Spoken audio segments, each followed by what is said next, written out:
Hi, everyone, and hi, Tim. Welcome to this call today.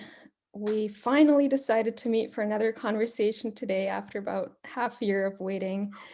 And so, the topic for today's conversation is one that's been on our minds and, well, on our list for a while. And it's in relation to something that you mentioned, Tim, in our conversation on waiting about a year ago. And so we actually got a question from one of our viewers. I don't have the question here, but one thing that you said was something like waiting means feeling and creating the space to feel. So slowing down enough to really be able to be present with what we're feeling. Mm, And I thought that was such a powerful statement, and there's so much behind it. And I think we've both been on this journey of really exploring what that means for a very long time, actually. yeah, And we've both had the opportunity to really see this from many different perspectives and experience this from many different angles. So I'm really excited to dive into this conversation and into this topic today and really see, first of all, what we mean when we're talking about feeling, but also what it really means to be able to be present with our feelings, what the benefits are, and also what can happen when we're not connected to this sense of really, being present with our feelings, our emotions, our body intuition, what I like to call it, and so on. But I don't want to jump ahead too far. So I did want to start with a quick definition of what we mean by feeling. I think that's going to be really helpful for our listeners to have a bit of context. And I wanted to ask you, Tim, for a start to share your perspective on this and what you really mean when you're talking about feeling. a quick definition on feeling, huh? Okay, well, I guess the entire call is kind of gonna be about that, but Yeah, yeah, it's a big subject. It's it's even it feels even a little daunting, only because there is such great significance to what we're going to address together in this conversation. And it is so directly connected to my every moment experience that it feels personal, it feels relevant, it feels timely, it feels important. So, that's why I laugh at a quick definition. I also laugh at a quick definition because feeling is one of those words. Feeling is one of those words like love. It has a different association for every individual who's facing or utilizing the word. So when I say feeling, one person is going to hear something and another person is going to hear something else entirely. And they're going to make a bunch of assumptions based on the lens that they're perceiving through. This is for our listeners, I'm sure, Anna, you're familiar with this, but this is something that's referred to as a semantic association. So we have these automatic associations that are connected to certain words. But what we tend to forget when we're unconsciously assuming these things is that these words exist within a very specific context. So when I use the word feeling, I know exactly what I mean. But that doesn't mean that everyone listening will as well. So it's important for us at the start to kind of set this groundwork on the understanding that feeling like love is a multidimensional word. We've all heard about how love in Greek has, a whole list of different variations. mm, Same with feeling. Well, I don't know which language it holds, like all the good variations, but we're going to have to start to design them for ourselves as English speakers. We're going to have to start to replace the word with all sorts of really powerful new meanings. And I think for our intents and purposes today, we need to find meanings that are practical that we can live inside of, right? And meanings that are not critical. So I'll tell you one thing that I don't mean when I'm referring to feeling, and I'm sure this is true for you. I'm not talking about the kind of like the wimpy, wispy kind of feeling that our society tends to undervalue. Like, oh, okay, so you feel this way, so you're going to go and do this thing. You know, I'm actually referring to something that's deeply, deeply rooted in the body and in the body of our experience. I'm referring to a resource of our body awareness. You mentioned intuitive awareness, or I what did you call call it? it body intuition. I guess it's Body. kind of similar to what you refer to when you talk about body listening, maybe. Yeah, probably very similar. I'm Mm, referring to, with the word feeling, I'm referring to an actual ability that each of us mm. has, that we can tap into. Um, hmm. I was thinking about this prior to the call, and I came up with a mathematical way of describing this. Of Looking course, forward to this one. all right, so we're going to deal with proportions here. So, um, feeling is to the body as thinking is to the mind. That's what I mean by feeling. Feeling is the body's mechanism for experiencing. Okay. And so I'll say one more thing about this before I turn it back to you, and then we can expand on it because there's so much here, right? Um, Basically, from a human design perspective, every one of us is constructed of two distinct forms of awareness. I'm sure that you and I have addressed this before in our conversations. You have the mind and you have the body, or in human design speak, you have the personality consciousness, and then you have the design consciousness, mind body. Each of these forms of consciousness serves very specific roles. Each of them has very particular functions. The mind thinks, the body feels. The body is rooted in experience. The mind is not. The mind is about concept, and ultimately it's about contributing from that space of creative genius. We've got it all twisted up though, because we've been taught to navigate our experience conceptually. So there's no rooting in experience, and we've learned to neglect the resource of feeling, which is a body resource. So feeling for me is an actual resource rooted in our primary experiential awareness. Ooh, I've never said that before, but it's great to have it on record. Your turn. I would love to know what you mean by feeling, and let's see if we're close. Mm.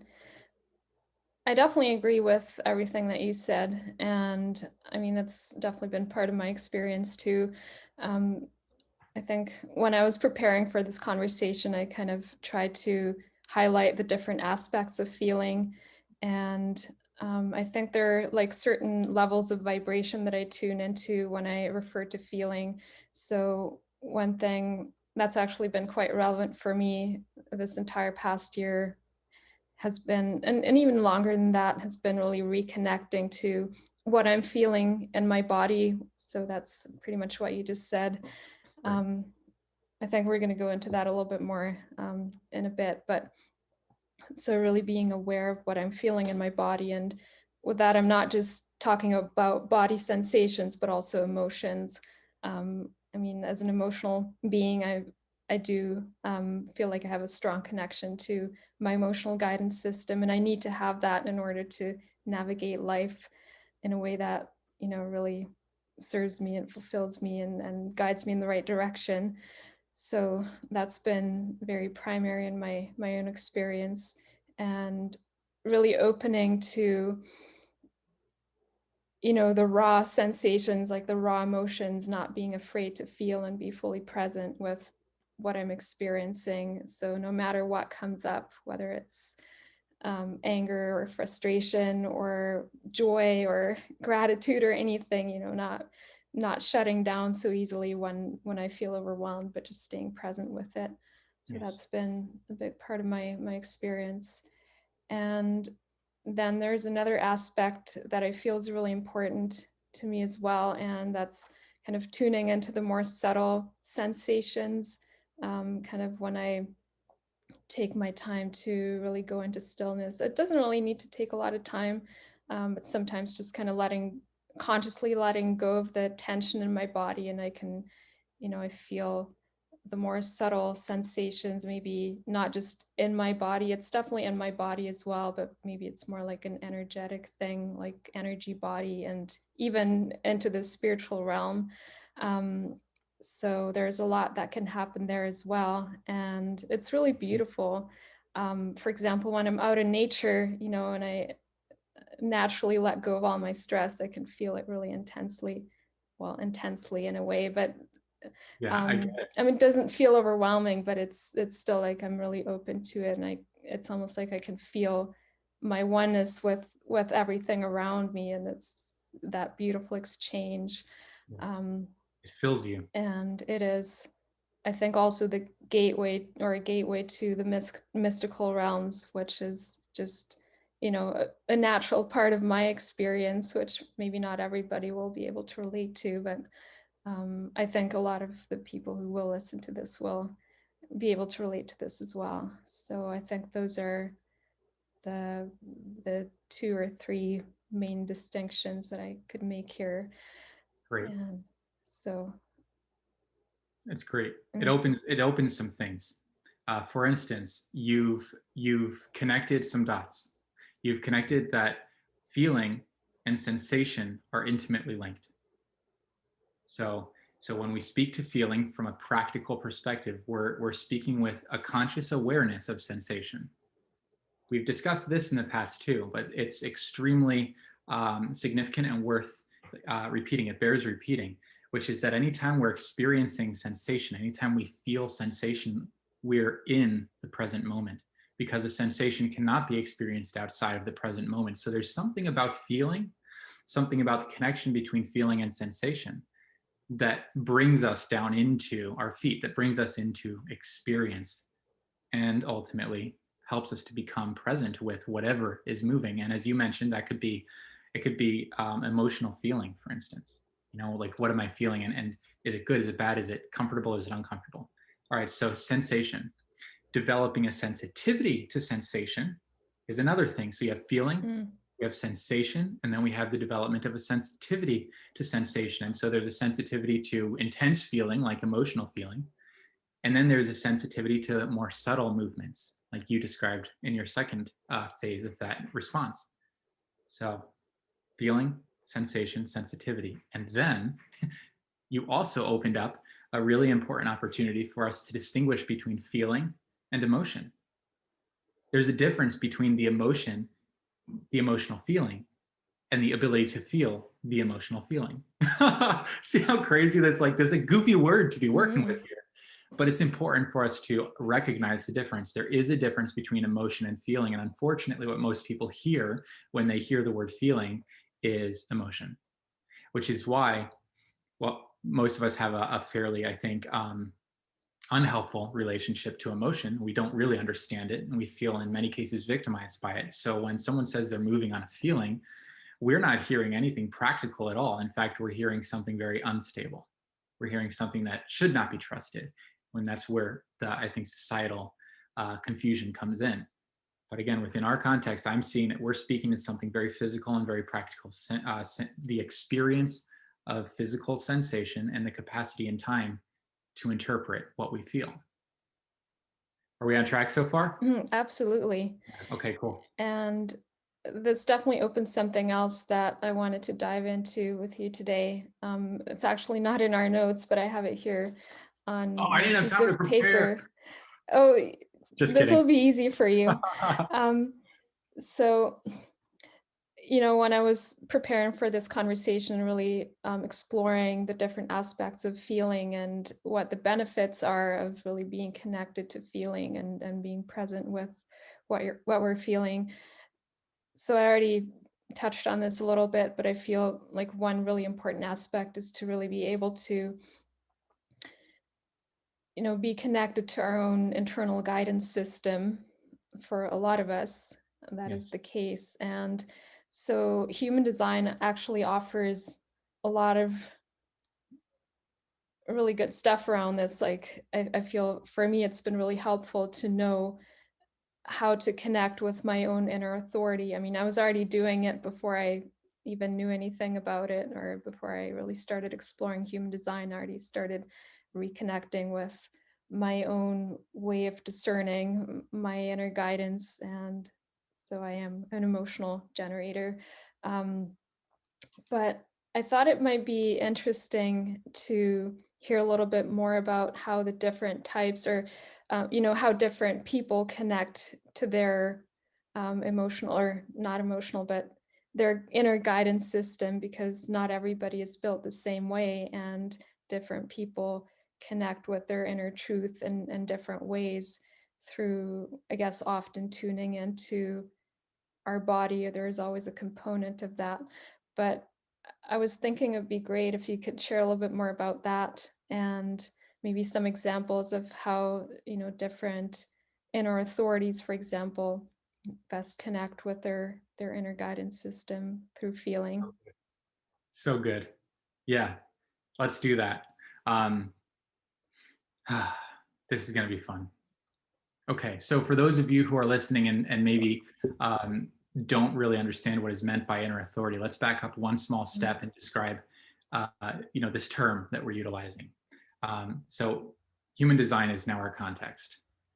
I'm going to make a really careful point of contextualizing every step of this conversation because we're going to be all over the place, and it's important for us to know where we are. All right, so in looking at human design, I mentioned earlier that there are two primary forms of consciousness. One is our mind and one is our body. Each one of them has a special role, a certain function that they are, a role that they're here to serve, and a function that we can utilize as a resource. So, inner authority within this human design context is the ability to tune into the body consciousness, is the ability to listen in for what the body knows. And what's so powerful about that is that when you compare what the body knows to the mind, you realize that the mind never actually knows anything. Often it will convince you that it knows, but ultimately the mind, as a form of consciousness, never arrives at knowing with a capital K. It guesses. It weighs. It calculates. It arrives at a conclusion, but it never knows. Whereas there's this ability to tune into some part of ourselves that is unavoidable. When it knows, and it's rooted in this sensory experience of like aha. And every one of us arrives at that aha, that true knowing, in a very physical way. Now, the conscious mind is engaged, right? Because each of us is paying attention to this inner movement in such a way that we recognize the coming to awareness. So these are linked. We're drawing a distinction, but they work together. Okay. Now, there are various forms of inner authority. Based on how your human design is set up, your body is going to speak to you, is going to deliver that aha moment in a different way. And for some of us, like myself, I often hear it speaking.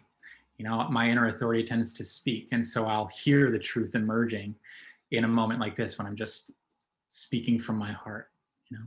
And for you, Anna, for someone like you, there's this process that moves through the medium of time, and you're noticing how a particular focal point changes over time as your feeling about it changes, until at a certain point you arrive at an awareness that says, okay, now I get it. This is the truth for me on this subject. For other people, a splenic authority, for instance, they might know like that. They have an instinctual awareness that knows in a flash. But as a result of that, it's easy to miss. So each of us has a different way of feeling. What I find interesting, and I think this is a part of what you're kind of getting at, and maybe you're already ahead of me. We'll see. Let me get a drink. Okay. What I find interesting is that regardless of your type, regardless of your inner authority, we all have the same inner experience of coming to an awareness of that inner authority. And that is by learning how to feel for the distinction between a yes and a no. I love this. I love this so much because you look at human design, you look at the chart, you look at all the different types, all the different kinds of inner authority. Very easy to get a little lightheaded. It's so much information, so many options, and it's so technical. There's so much stuff. But underneath of it, at the base of it all, is this ability to feel for the difference between a green light go and a red light stop, a yes and a no. That's the truth of it. It doesn't matter if you are an emotional authority, a self-projected authority, a sacral authority, a splenic authority, or one of those rare types where it says that you have no authority, which, by the way, is a horrible thing to say. Every time I see that on a chart, it'll say like inner authority and then none. I'm like, oh, it's so misleading. Every one of us has the capacity to feel for the difference between a yes and a no. And all inner authority is about developing a sensitivity to those signals so that when you feel the yes, whether it's emerging in your voice or sigh of relief for someone like yourself who has arrived at that awareness over time, regardless of how you've come to it. The yes means go, and the no means definitely do not go that way. It's that simple. This could be taught to kids. We don't need human design. Ooh, don't quote me on that though. I'm just kidding. All right, so I'll pause there. How does that feel for you? We can go deeper, but I'm curious Yeah, your absolutely. Perfect. And I love this explanation. I think this is going to be really helpful for, especially those who have never heard of this before. There's one thing that you mentioned. I'm glad that you brought this up because that was going to be my next question. So uh, there are some people who, quote unquote, don't have any authority or no inner authority. I mean, they're I guess the reflectors and then also those with mental mental projectors. Yes, um, and at the same time, I guess we all feel in some way and still would you say that even for these people, being connected to feeling still is an important part of accessing their guidance system? absolutely. Being connected to feeling is the most central resource for any human being, regardless of their human design type. Maybe even more so for those Mhm, mental projectors and reflectors. Ultimately, what we learn through human design with the inner authority and the types is a particular process by which we can arrive at that deep inner feeling. But ultimately, it's going to be a personal experience for every one of us, and every one of us can develop the ability to physically, consciously feel the difference between a yes, this is correct for me, and a no, this isn't for me, and I don't know yet. See, that's the thing. The body can arrive at these confident conclusions of yes or no, but if it's too mental, and this is a particular challenge for those types with no authority, the reflectors and the mental projectors especially, what tends to happen is you get stuck in the conceptual realm of spinning on I don't know. I think, but I don't know. Again, feeling is to the body as thinking is to the mind. In this case, feeling arrives at the aha conclusion in one direction or another, but the thinking process never does. So we need a process that is internal and a process mm. that is physical, based in feeling, in order to arrive at knowing on any subject, regardless of who you are. So, great question. Thank you so much for explaining this, and it's definitely kind of what I thought you would say, but, because I do feel like as human beings, it's just we are all physical beings with feelings, and yeah, That's right. I was thinking that for all of us in some way, being connected to our feeling process is still gonna be important in terms of accessing our own inner guidance system. That's right. Um, so the next thing I wanted to explore with you is actually something that's very personal for me and kind of based on my own experience of feeling and discerning my own inner guidance system. But I think this is also going to be relevant to for a lot of people because I think it's partly very rooted in our societal conditioning for a lot of us. And so there are actually two things that I have struggled with in different phases of my life. And so at times I felt very disconnected from myself and feeling like I've been in this place of just shutting down. And I guess due to different causes, sometimes it can just be, when you're just in the rat race and just really busy. And I mean, that was definitely the reality for me when I was still in the corporate world, constantly rushing from one thing to the next. Or I remember even back in university when I was studying for my final exams, for example, like I was just so tense like all the time and I felt like there was absolutely no connection. It was almost like I was going to explode. I could feel there was something inside of me that wanted to be Right. released, but I just couldn't go there. And so I think in some times in my life that has really been or made it difficult for me to really be connected to my own inner guidance system. And then the other issue that I've had also is more on the other side of that spectrum. So I've gone through quite a lot of trauma in my life, like early in my childhood, and there have been times in my life when that got reactivated and triggered and Yeah. so and yeah, usually in relationship situations and also in business when I was going through some phases of growth.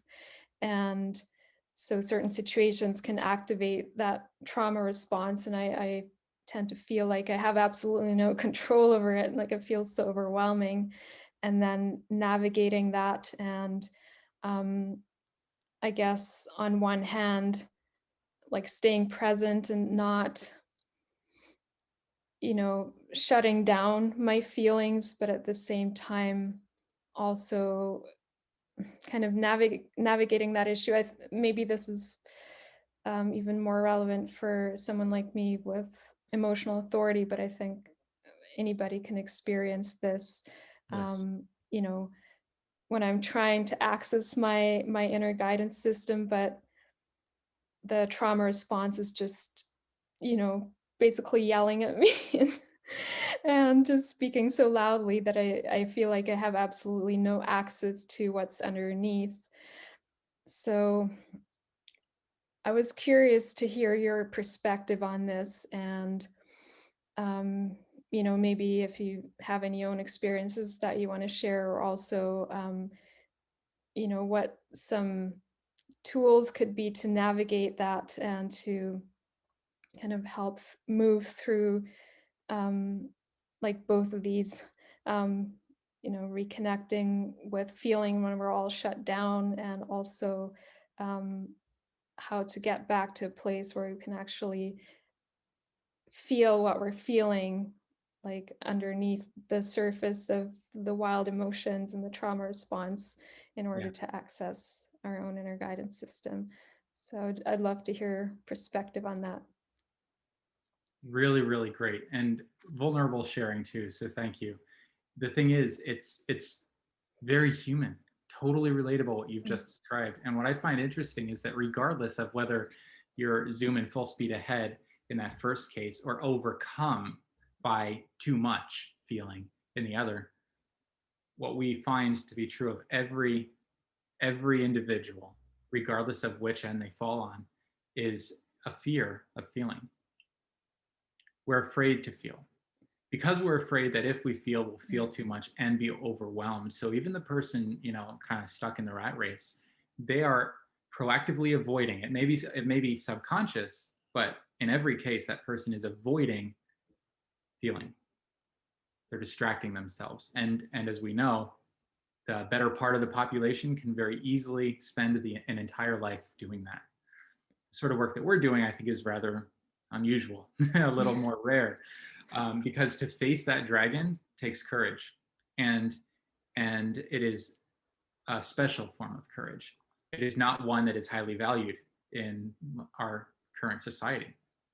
It is one that is absolutely fundamental to any personal journey of self-discovery, of remembering ourselves, of maturity. This is central to the whole thing. You mentioned the emotional types. I can say clearly and with confidence that whether, if you're into human design and you have an emotional authority, absolutely yes. What we're describing here is central to your experience. And if you're into human design and you don't have a defined solar plexus, you're not an emotional authority. What we're describing here is central to your experience. Because in those cases, maybe it's even more central. Someone like myself who's very open, I have friends who are wide open in that area. We're receiving that energy. We're experiencing it. And not only that, but we're experiencing an amplification of that energy. So whatever an emotionally defined person may experience, we're going to experience that plus. All of us are experiencing emotion. So this is an important conversation for everyone. Now, this is where we run into words again, because you kind of started your explanation with saying we're all human, we all have feelings. And I even caught you like maybe catching yourself saying, like, using the words like, oh, can I say that? It's this is like the terminology, right? I mean, it's where it gets sticky. Yes, we all have feelings, but what you're describing when you say we all have feelings is that we all experience emotional movements. We all feel a certain way about things, but the ability to feel those feelings, yet again, it's what underpins all of it. And the courage to allow yourself to feel those feelings is the very thing that most people will spend the better part, if not all of their lives, avoiding. We are not doing that in today's call. Today, we're saying, look, if you're interested in understanding what's happening here, then you already are demonstrating the courage to face something head on that most people will ignore or pretend to. So, congratulations, you're one of the few. Also, congratulations, you're demonstrating a quality that I think is profound and rare. Now, having the ability to feel your feelings is something that actually needs to be developed. And this is where we return to sensation and sensitivity. We need to develop first the courage to look this dragon right in the eye. And second, the sensitivity to begin to recognize nuances and interpret what it all means. It's a language. In this case, it's the body's language, which is why I refer to this as body listening. We've been in the position for the better part of our really the better part of our recorded human history. We've been in this position of mentally imposing views on the body, if we pay attention to it at all. It would be more accurate to say that we have neglected the body entirely. As a civilization, this is definitely true, and it's been ongoing for hundreds, if not thousands of years. You know, the way that we've done things has been we've alienated ourselves from the body. So what we're doing here is yet again something altogether different. We're turning our conscious attention in toward the body, and we're allowing ourselves to become the student of something new, to learn a language that we've never really paid any attention to. All of this takes time. It takes a developing awareness of something that I think is really vital for every human. We just haven't known it. So I'm going to pause there. I'm going to get a drink. I actually need to get some water. Do you mind if I jump up and get some more water and then we'll come back and continue? Yeah, go for it. All I right. can just edit this later. So we all experience emotions, regardless of type, regardless of inner authority, regardless of human design. We all experience emotions, but we don't know what to do with them. And what you, Anna, have described is, I think, something really, really interesting, which is the ability to be with those feelings, to be with those emotions. This is a very, very hard and scary thing to do because we're pretty sure that these pressures, these emotional pressures, are out to get us. And that if we give them an inch, they'll take a mile and probably destroy us. I think most of us have a fear that if we allow ourselves to feel totally, we'll end up as completely depressed, miserable messes. We're afraid of all the negative feelings. But in closing ourselves off to those feelings, we also close ourselves off to the beautiful feelings. Yes. And so feeling as a resource, as an ability, extends in all directions all at once. And so when we consider sensitivity, we have to be clear in understanding that in developing sensitivity at first, it hurts. Because when you begin to feel, you begin to feel everything. You know? There are people who are so disconnected from their body that they could be chopping up vegetables, cut a finger off, and barely notice it. You know, and that, I'm not being silly. This is it's people are so disconnected from feeling themselves as a body that they'd see that and they're like, oh crap, you know, and then they got to go get it sewed back on, you know. And it would hurt and everything, and they would argue with the hurt and it would be miserable and all that, but it would just be like, oh, they're just not paying attention. But then there are some people who are able to recognize the subtlest hints of touch on the skin. There are people who can recognize a being in the room on the other side of the room before they ever touch in physical form.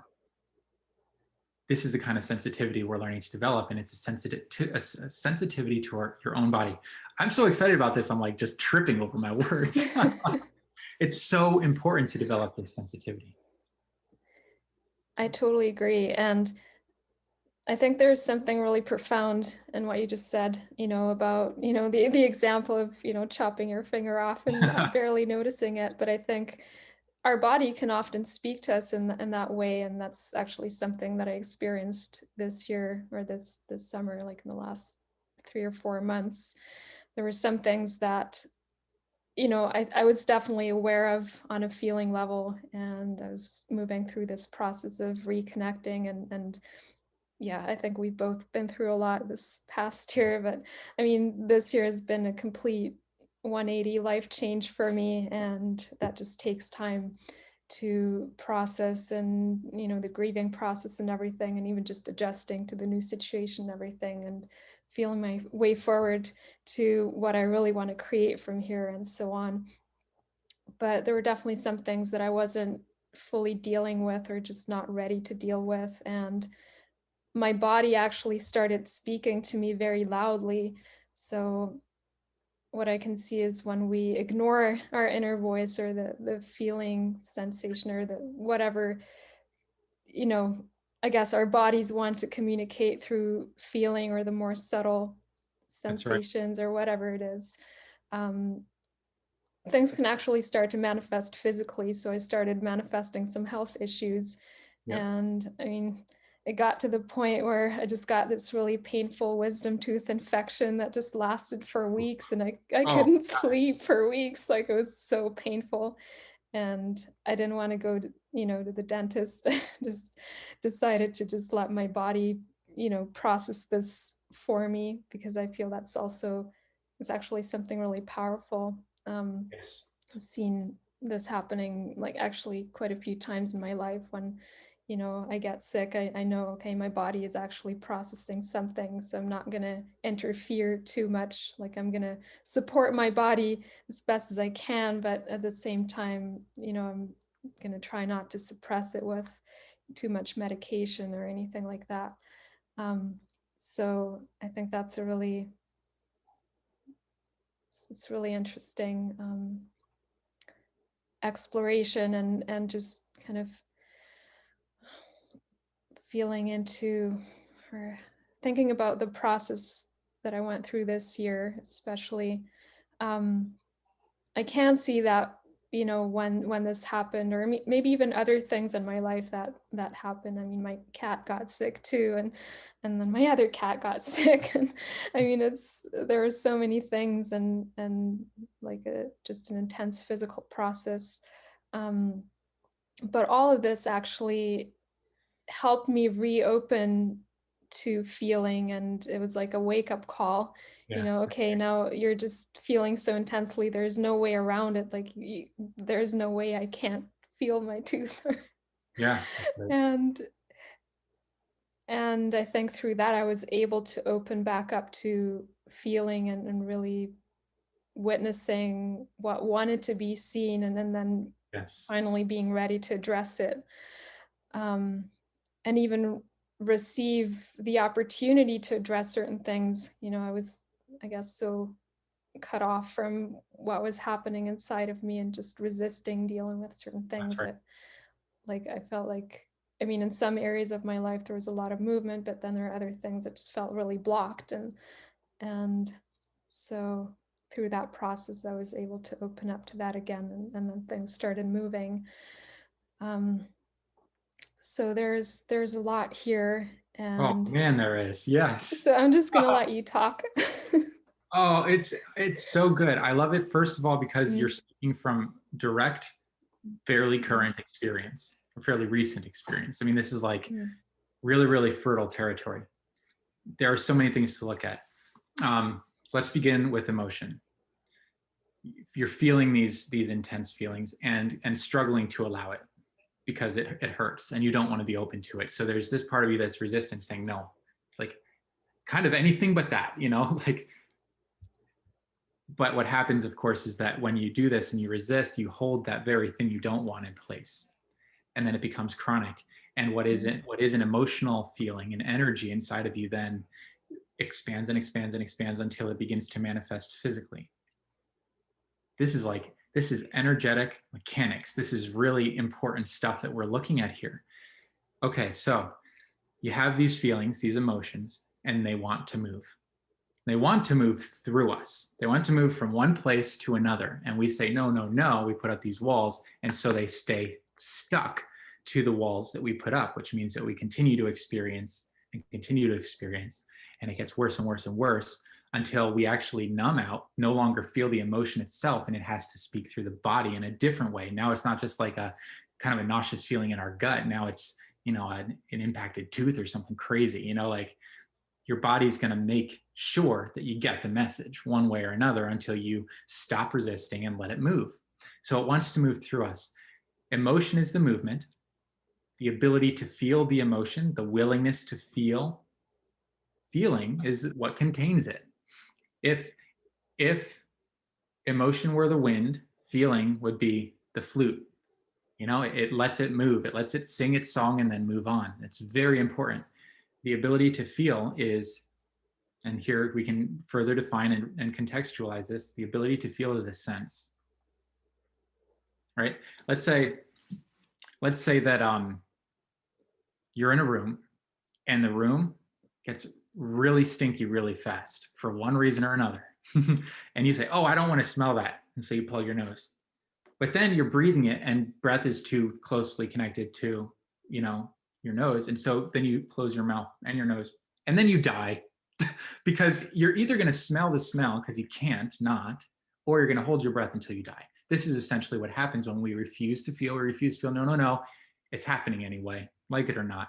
What wants to happen is the windows need to be opened and then the fresh breeze needs to come through and move all the stink out, and that's essentially what happens with our emotions. Kind of a goofy analogy that I've never used before, but it's a part of what's happening here. The emotion wants to move. Our job is to be courageous enough to let it. And even more, like one step beyond the courage to let it move is the capacity to watch it and to witness and to learn. Mm. There's that curiosity of the child that says, okay, this is what's happening. I will accept, I will open, accept, and allow it to happen. And then I will learn whatever it is that it wishes to teach me along the way. I see you smiling. Mm. Something to add to this? Yeah, there was just a thought that I had, and okay, now I'm losing my train of thought. Okay, the ability to witness. I actually got stuck there too, and I tend to get stuck there from time to time, and I think it's quite human to do that too. So I think there's one aspect of finding the courage to really feel what we're feeling and to, be present with our experience, but then witnessing, like interpreting, I guess, what we're feeling also. And I mean, there's definitely something beautiful in that as well. And um, when I was going through this process of, like physically processing everything and a lot of physical pain, I actually started talking to my body. I actually That's said, good. so what are you trying to tell me? And I got the answer immediately. And That's it was right. very clear to me. Um, and that's just one aspect of it.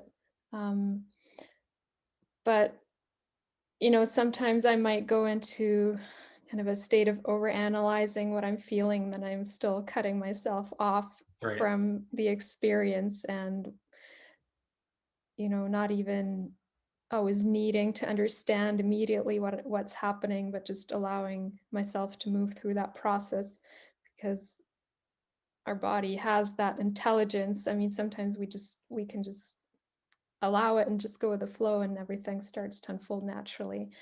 Um, but I think quite often in my life, I've been in this place where, I was arguing with what I was feeling and doubting, okay, so is this really what I'm feeling or am I just imagining this? And I think this goes all the way back to my childhood. And again, I think something that a lot of people will be able to relate to, but for myself specifically, I remember always being a very sensitive being and always highly emotional, and I would express myself very freely when I was a child, and sometimes I felt like I had no control over it. And then there were people around me who didn't know what to do with me and who thought there was something wrong with me. So I learned at a very young age, okay, there's something wrong with me for feeling all those feelings and maybe I Yes. shouldn't feel this way. And then I think it's taken me quite a lot of deconditioning to get back to this place where I can actually just okay, I can just be here, I can allow, I can feel, I don't need to even question whether this is a valid feeling or not, because that's not the point, right? That's right. Um, Everything is valid, and different people might have a different perspective on different things, but this is what I'm experiencing right now, and maybe tomorrow I'll have a different perspective on it, and then, I'll know what to do with that. But right now in this moment, um, this is what I'm feeling, this is my reality. And so I think it's been really valuable for me to surrender more to that, and just, be okay with whatever comes up in the moment and not question it so much. And I think that's also been a big part of really reconnecting with my inner guidance system. So, is there anything you'd like to add to that? So much. I mean, it's just so familiar. It's going to be familiar to anyone watching this. Mm, There is an inescapable tie between the sense of feeling and the reality of emotion, right? One thing we can learn from what you just shared is that in the moment, when you're experiencing an emotion, in the moment, there is no space for awareness. It's funny when we're experiencing intense emotions is when we feel most compelled to decide, to take action, to hurry up and do, because we're attempting to either escape the uncomfortable emotion or grasp onto the wonderful emotion. But remember, these emotions want to move. When they don't move, they stagnate, they sour, and they become really miserable. When they're allowed to move, we arrive at, on the other end of it, an awareness of the music that has just been sung through the flute. I promise, if you block one end of the flute and push in wind through it, no sound is made. It has to make it all the way through. So the first thing we learn is this need to open up this container, to surrender to the sense of feeling, as you have just said, and to allow it to speak. It's going to say what it has to say, and only after it has said what it has to say do you come to this place of like, okay. In the moment, though, is when we spend all this time spent expending all this mental effort to work out the situation. Why do I feel this way? What did I do? What did they do? How can I get away from it? How will I feel better? How much longer?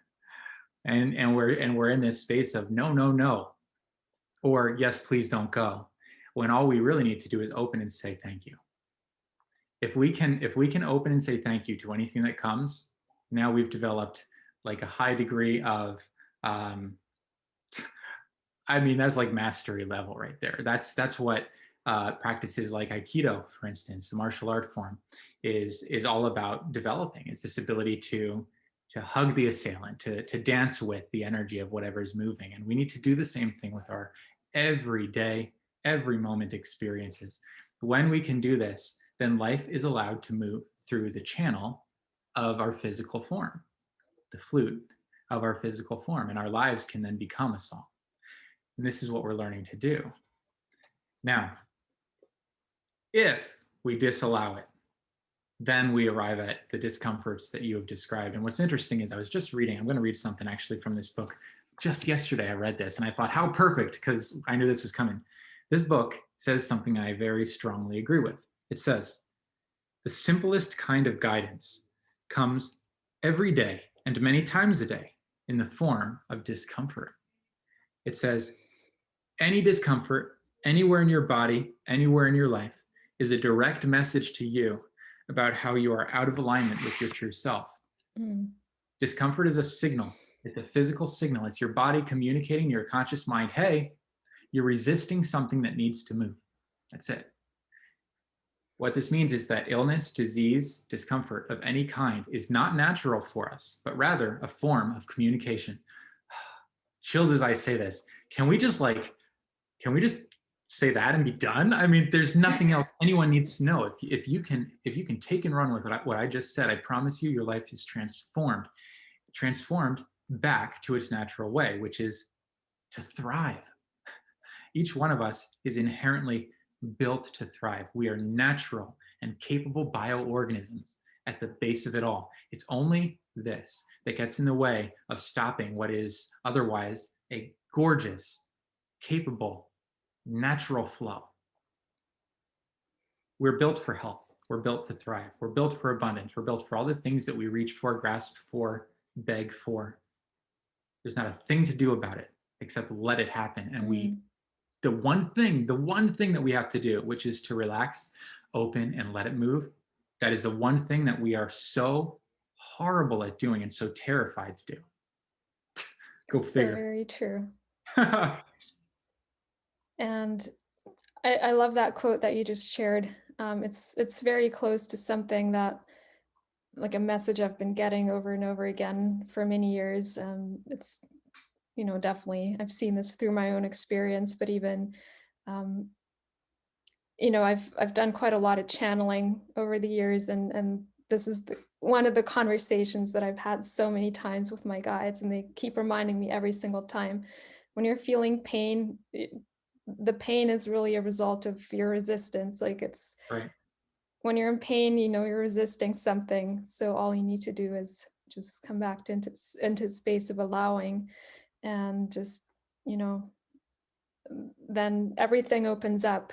and and there's something else that you just said. So we are built to thrive. I totally agree. When we just allow the natural movement, that's always what we're gonna move towards and into and expand into. So I think that's been a really important realization for me on my own journey. It's so hard to trust it at times, and I think it takes, for most of us, it can take quite a bit of inner work to learn to trust that again, even though it's so natural. Um, I think we came into this world knowing how to do this very intuitively, and then we Yes. learned not to trust it, and now we have to learn to trust it again. And yes, it can be quite a painful process, but it's also so beautiful to see what opens up on the other side of it. Oh, Because yes. what you said, Magical. because it's exactly what you said earlier in this conversation too. It's also been so central to my own experience, knowing, okay, when I'm resisting all the negative, so-called negative feelings, I don't even really want to label feelings in that way, but um, we just become disconnected from the experience of life itself, and even emotions or feelings like joy and love and Right. all the magic. It just, we might still be able to feel it, but not in the intensity that we're, I think, even meant to feel it. We can't. It's like there's a veil between us and everything, between maybe us and the world, um, other people, and also between us and ourselves even, and our experience. That's So right. I always like to, you said the same, like you mentioned the word dancing. I smile when you said that, because I always, or often, like to refer to it as dancing in the rain. We're kind of, I guess a lot of us are kind of taught to not like the rain, for example, but when you learn to dance in the rain, you can have Good. so much fun with it. Good. I like that a lot. Yes. Ah, we're scared. We're scared to dance in the rain. Someone told us a long time ago that what is it? We're made of like sugar and we'll melt in the rain or something silly like that. You know? Um, no, no. There's really nothing to be afraid of. All of the evidence supports what we're describing here. Look, nature is a self-organizing system. You take away all of the man-made input, and what you find is that nature is perfectly capable and beyond. Nature evolves. It naturally evolves. Nature expands. It keeps expanding. It grows. Every single organism is in a symbiotic relationship to every other organism, even when it doesn't look like it. The hawk comes down and eats the mouse, and they call it poor mouse. But the whole chain of reactions that led to this moment, they all serve that moment, and that moment serves a million more, billion more, countless more. The way that nature organizes itself is beyond mental comprehension, and yet that is the thing that we're leaning into. If we relax and let go of all the hard work, and we trust that what we're describing here has some value, what you find is that we naturally start to grow too. Abundance is built in. Expansion, evolution, transformation, all of these development things that we pay people to like coach us through, it's built in. You don't have to do a thing, except, and this is it, this is the critical point, develop the courage and the capacity to feel, to show up for your life so fully that you let it touch you. Even as I say this, I know how terrifying that is. And I know it, and you know it, Anna, in a way that is very personal and very recent. I've spent the better part of more than a year now hurting in ways I've never hurt before, terrified in ways I've never been terrified before, sadder than I've ever felt. Deep, dark moments, very shamanic experience. The fear is that we'll die. We won't be able to survive it. And instead, what we find is the awakening of a deeper capacity to hold those moments. And the more that we can deepen and allow for that, the more we can open and allow for everything else that we wish to experience in our life. There's something here. I'm going to show you this book.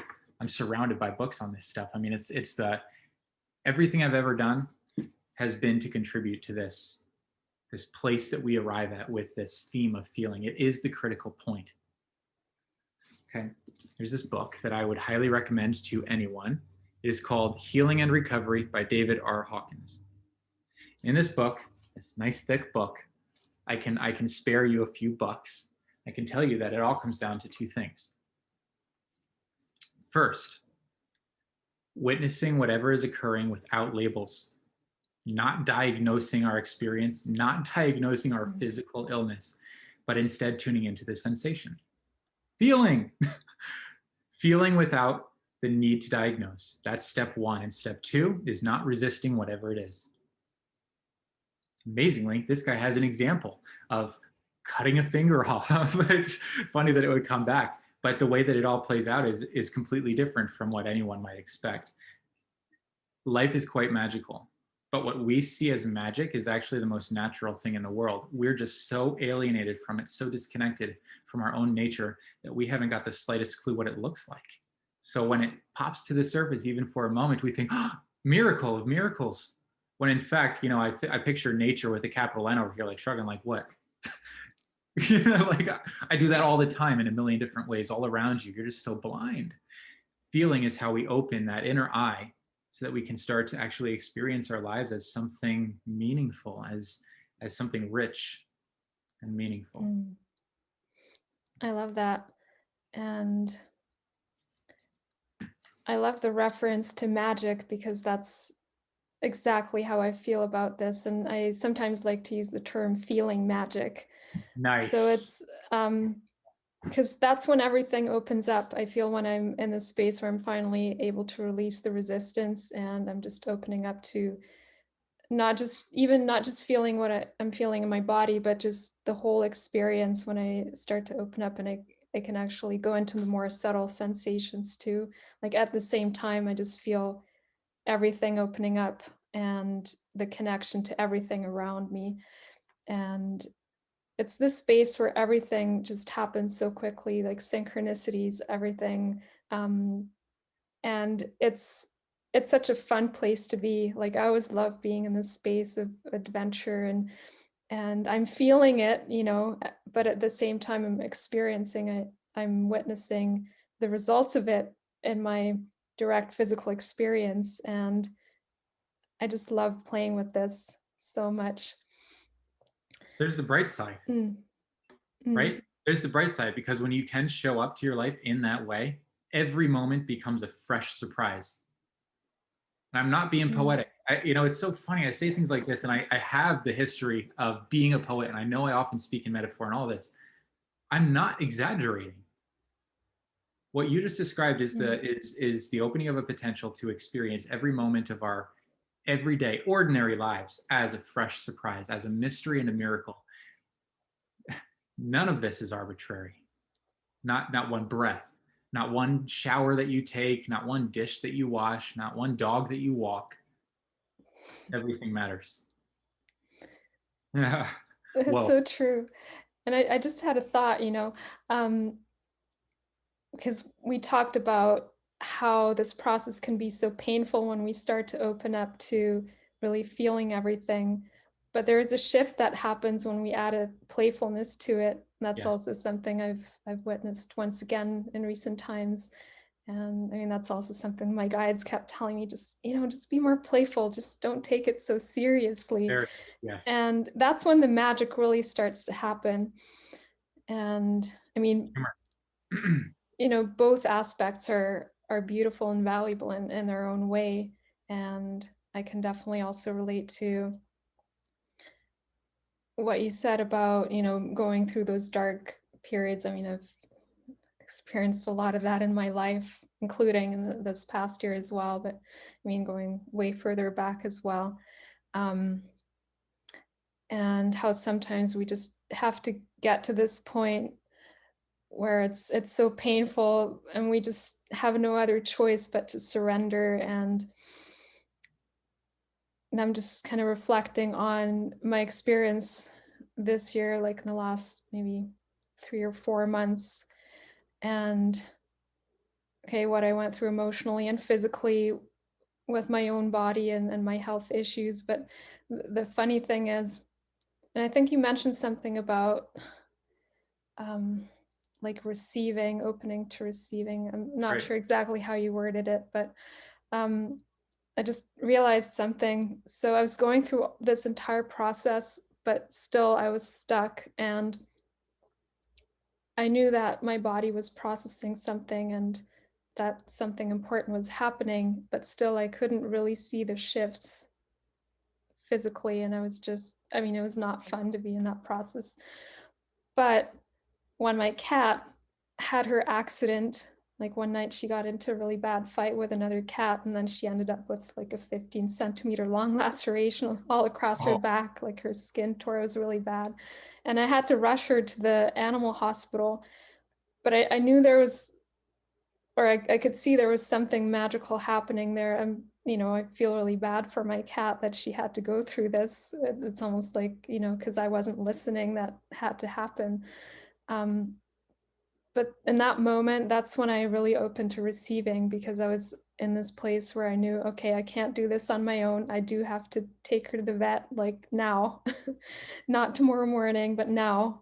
And that really opened me to receiving, and that was such a beautiful experience because, like my mom was really supportive, and then just, taking her into the hospital and just knowing she's in good hands, I'm in good hands. And that's when everything really started shifting, when I was really able to release that resistance that I wasn't able mm, to really do when I was just dealing with my own experience. Like I was really holding on to needing to do it all on my own, but this was just something that I couldn't do on my own.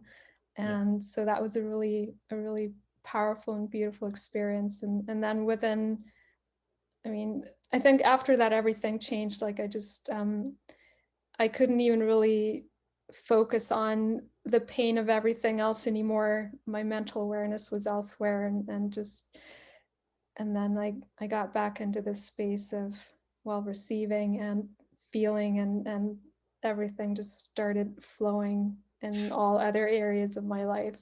Yes. See, incredible. Mm, Animals are such great teachers, um, generous teachers. Yeah. And so is pain, actually. That's what I hear, mm, in your story. It's like, wow, okay. So all along the way you had allies and they were speaking. And for a time you were not able to hear them. But this is what developing sensitivity is about. Here's the benefit. And this is also what you shared in your previous story about the body and what kind of happened for mm, you. Like, this is the why of what we're discussing today. I'm all excited about the sense of feeling, and we're on this topic. The why of it is because when we can develop a sensitivity to this form of communication, we come closer to the pulse of our own lives. And step by step, we release the need to hold on to any discomfort whatsoever. We learn how to say yes to life. The body is remarkable. I'm going to say something, and I've never said it before. It may be true that there are certain frequencies, voices, transmissions that can be received directly through the conscious awareness of the mind. It's possible. I'm not a channel in that way, so it doesn't work for me like that. I'm not going to say it's not possible. But what I can say is this: when life communicates, it communicates through the medium of our body, because life is about the experience. Life happens. It is not conceptual, it's not an idea, it's Mm. real. It happens. It's physical. It's embodied. It is energetic and it's subtle and it's all these other things too, but in every case life communicates through the body. Our job is to learn that language, because if we don't learn the language, then it communicates in its usual beautiful Mm. nuanced whisper. We don't see it, we don't hear it, we're not connected, we can't feel. And so then it knocks a little louder, and then before you know it, it's a migraine and you can't think or see straight, and you're laid out on your bed, or it's that toothache. In every case, Mm. the body will get your attention. The body is the medium. It's your ally. Mm. It's communicating something to you. It's not the body getting your attention, it's life. And so life Yeah. gets your attention through the body, or life gets your attention through your cat. But in every case, it will. And our job is to make it easier on everyone by developing a sensitivity that allows an awareness of that whisper. So when life speaks, we hear it. And then we can Mm. thank life and say yes. And it doesn't have to hurt. We develop sensitivity because we're not here to be in pain. Pain is the teacher. And at a certain point, can't even finish a sentence before I'm racked with chills. At a certain point, the teacher goes on his merry way, or her merry way, Yes. and each of us is left no longer the student, but the alive, awake, thriving being that we're meant to be. We don't even need the title anymore. We're just here. Ah, this is not a nice idea. This is the truth. This is the truth that I've lived. I know it's a truth that you've lived. It's one that we'll continue living until the day that we die. And then, I don't know, maybe there's a reset button and we do it all over again. Maybe we've done it a million times before. Maybe we're over here thinking we're so smart, but actually it's taken me hundreds of thousands of tries. I don't know. What I do know is that we're onto something here. And at the base of living itself, at the base of life, is the development of this sense of feeling. Hardly anyone knows this about me. They're all about to know it now, anyone who's watching this. I have developed a whole system committed to the development of this. It's called the forgotten sense. I've had it in my back pocket all this time. Go figure. This is the most important work to be done. The body keys is a part of a system that I've developed that can begin to develop an awareness of yourself in this way, of the body. There's so much more, so much more. Anna, you and I, we're past an hour on this, and there's so much more to say. We need to talk about how someone can develop the ability to open and feel emotions even when they hurt. We need to talk Mm. about how to feel for the distinction between a yes and a no, and what in the world to do with a I don't know. We need to talk about how feeling connects to health, healing, disease, trauma. We're just at the start of something here. Absolutely. So I think we're definitely going to have a second part of this conversation where we just dive into the more practical aspects of applying, different tools to help us reconnect with Great. feeling. Um, there are a couple more things that I would like to address in today's meeting, if Great. that's okay. Absolutely. One Yes. thing is really short, but I think it's really important. The thing that you mentioned about channeling, there's definitely this is really important actually. So for anybody who channels or who's interested in, how it works. So actually, I believe that even when we're channeling, the body is completely involved in that process. And Cool. so it is possible to receive information without any involvement of feeling, but I think that's actually a really dangerous thing to do because then you have no ability to discern the Oh, truth of what interesting. you're receiving. And Yeah. I actually learned this the hard way, Of and I course. learned it pretty quickly. Back in 2012, when I first got started on this journey, there was a time when, I was not connected enough, or maybe depending on what I was channeling on, but I definitely got into an area there where it was just not healthy for me anymore. And because I was not discerning enough by, I was just receiving the information, but I wasn't really feeling deep enough into the truth of what I was receiving. So I've really learned in these years of doing this work to always be like really grounded in my body. And that is the primary way of how I receive information. So I always need to start there. I need to be really connected to my body and to what I'm feeling in my body, and everything that channels through comes through this filter of truth. Yes, And it's great. I don't, I Filter guess of truth. there are channels who, just allow other entities to come into their body, and but again, it is a physical process then too. I don't channel in this way. Wow. Okay. For me, it's more of a, I guess, a combination of what some people call claircognizance. So that's more like the connection I have to my own wisdom and my soul wisdom, and like a higher aspect of myself. Of course, that's also me. Yeah. It's not separate from me, but also experienced in the sense that I am, communicating with other beings. Um, then it's more of a form of telepathic communication, but it's like, it's exactly the same as, let's say, when I'm having a conversation with you or anybody, and I'm always discerning, like if something feels off, then okay, I'm going to trust that, and it's exactly the same when you're Yes. channeling or communicating with other beings, like in the other realms. Amazing. Um, so I, Thank you for saying that. I've read about that, mm, but without the personal experience that you have, I couldn't speak to it. So I'm glad you did. Thank you. yeah, thank you for bringing that up, because I think that's actually something I wasn't even thinking about addressing in this conversation today, but it's really important. And I So it's think, a discernment resource mm, as well. There's mm, the yes no, by the way. It's all connected. yes, absolutely. And then one more thing that I am really excited to address today, I think, before we dive into the more practical aspects of applying different tools and how this can play out in our very real experience.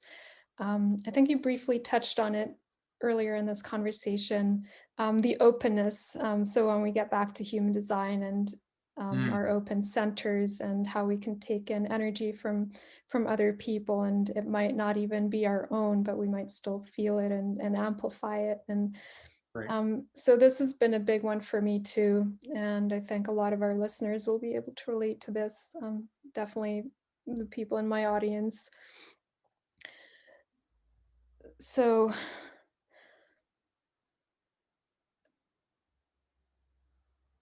okay, so also in connection to our own inner guidance system, and discerning what's true for us. There have definitely been times in my life where I was not, okay, I was taking an energy from maybe the people around me, or, okay, in my family, I think that definitely happened, and that probably happens all the time. But I wasn't really able to discern, or I wasn't aware that what I was feeling or picking up was not even really my own. Mm, And yeah. sometimes that has been really difficult for me to navigate.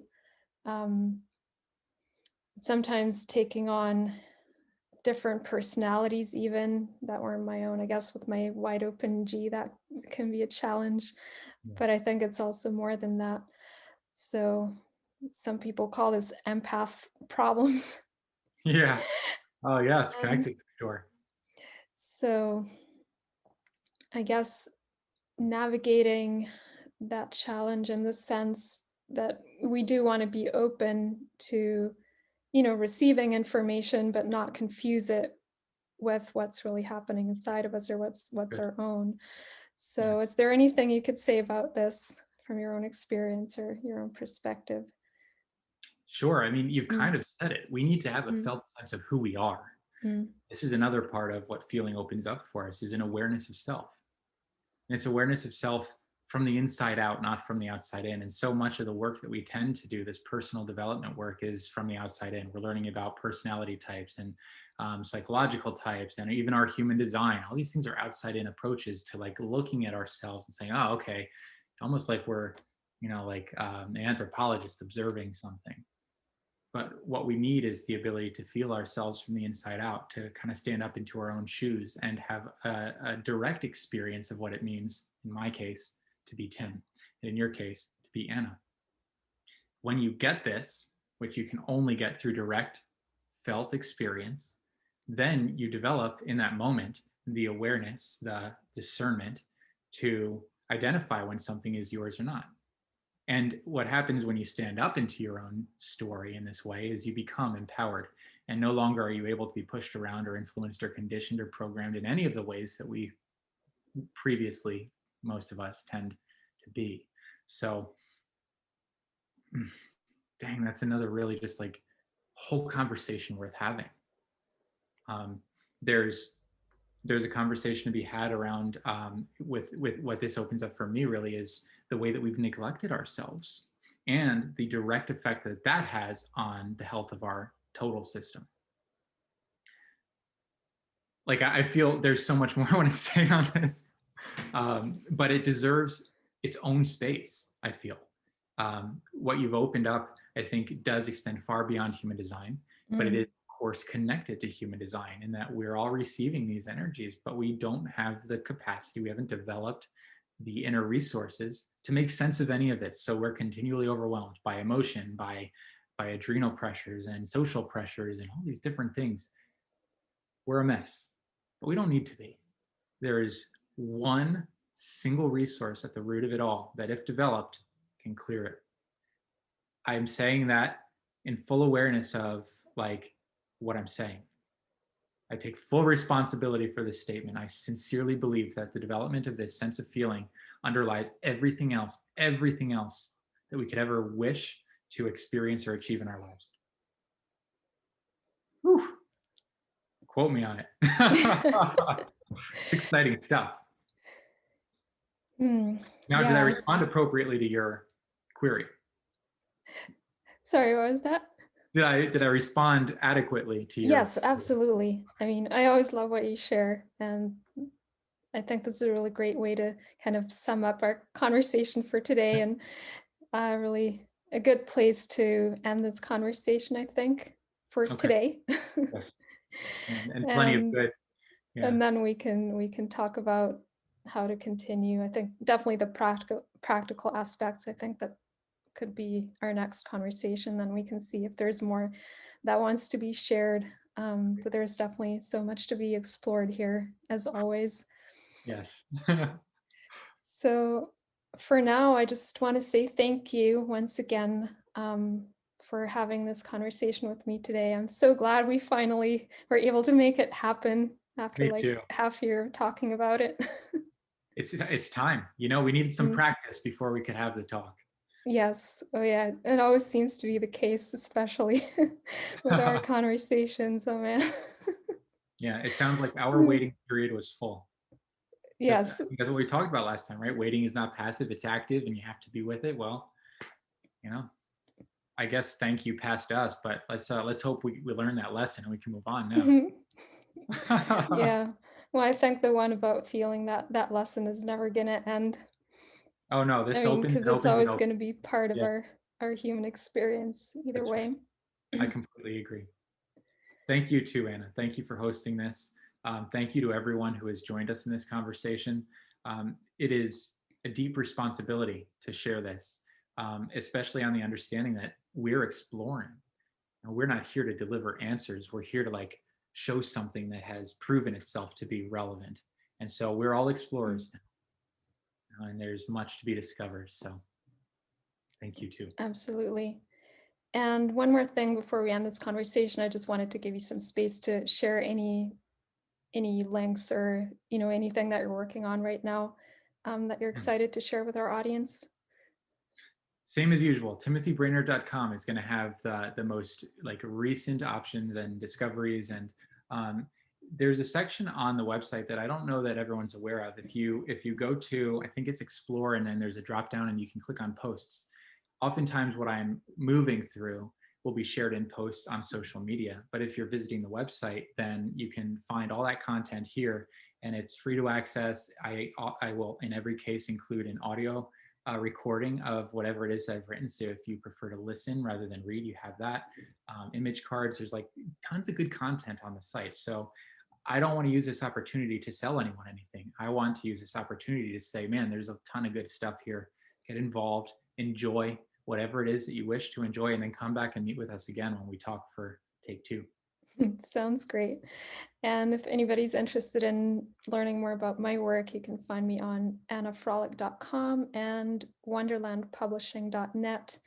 So the first website is more connected to, I guess, the what we're talking about today, but I've actually been more active in the creative area in the past year and a half already. Um, so I currently help spiritual entrepreneurs and leaders create their own oracle card decks. So you can So find cool. all of that on wonderlandpublishing.net. And I'm going to leave all the links in the description down below as well, so it'll be easy to find. Great. And I think that's it for today. So Okay. thanks again, Tim, and thanks again, everyone. And we will be back soon.